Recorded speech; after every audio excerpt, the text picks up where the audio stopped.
Comment vous définiriez l'intervention d'Israël sur Gaza? Sauvage. Est-ce que vous avez comme un message à passer aux autres organisations, j'allais dire juives, qui elles soutiennent Mordicus? Pas de crime en notre nom. Hein, pour l'UJFP, d'ailleurs on a une banderole, pas de crime en notre nom. Il y a un film qui s'appelle The Lab, où d'anciens militaires qui sont des marchands d'armes israéliens disent que pour un Israélien tué, il faut tuer 100 Palestiniens. Il le dit au cinéma publiquement. Il faut vous renseigner sur ce film, The Lab, je crois qu'on le trouve sur Internet.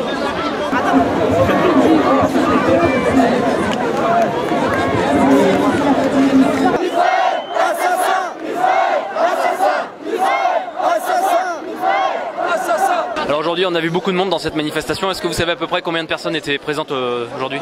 On évalue à 6 000. 6 000 personnes? 6 000 personnes dans les rues de Lyon aujourd'hui. Et quel était le mot d'ordre aujourd'hui pour la manifestation? D'abord c'est un mot d'ordre de solidarité avec Gaza. Ça montre que les citoyens ne laissent pas faire ce qui se passe à Gaza, à la différence de nos gouvernements et des gouvernements de l'Europe qui ne bougent pas. Justement par rapport au gouvernement de l'Europe, comment vous avez appris le communiqué de l'Élysée, comment vous l'avez pris? Ce communiqué est totalement inacceptable. On ne peut pas dire à Netanyahou allez-y par tous les moyens possibles.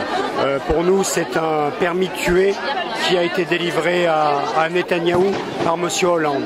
Donc ça c'est totalement inacceptable et c'est tout à fait indigne de la France.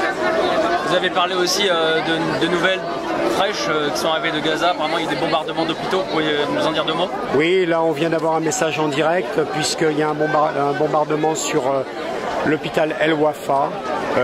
Et les gens sont dans une situation extrêmement difficile. Et ce que nous savons aussi, c'est que l'Organisation mondiale de la santé dit que le système de santé risque de s'écrouler dans les jours qui viennent à Gaza. Donc la situation est absolument terrible. Qu'est-ce que vous allez faire comme action dans les jours à venir? On appelle à un nouveau rassemblement mercredi prochain, place des terreaux. Et peut-être que dans les jours qui viennent aussi, on appellera une nouvelle manifestation. On va voir comment évolue la situation. On espère très fortement que les bombardements s'arrêtent sur Gaza et qu'on arrête ces crimes qui sont des crimes de guerre mais aussi des crimes contre l'humanité.